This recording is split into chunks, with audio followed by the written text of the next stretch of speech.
Diyan kasi yung ibang prosecutors na bago na hindi pa nakapag-enter ng appearance dahil ngayon lang nag-volunteer sila at hindi sila umabot do sa pre-trial conference. So, maaaring darating din sila sa Lunes nang sa ganun bilang private prosecutors dito na mismo sa impeachment court.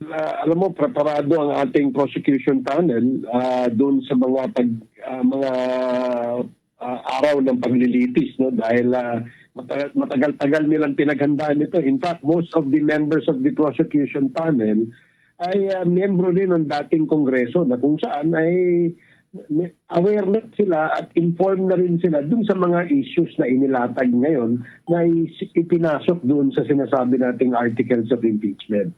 So para sa akin, sa tingin ko, preparado, handang-handa itong ating prosecution panel.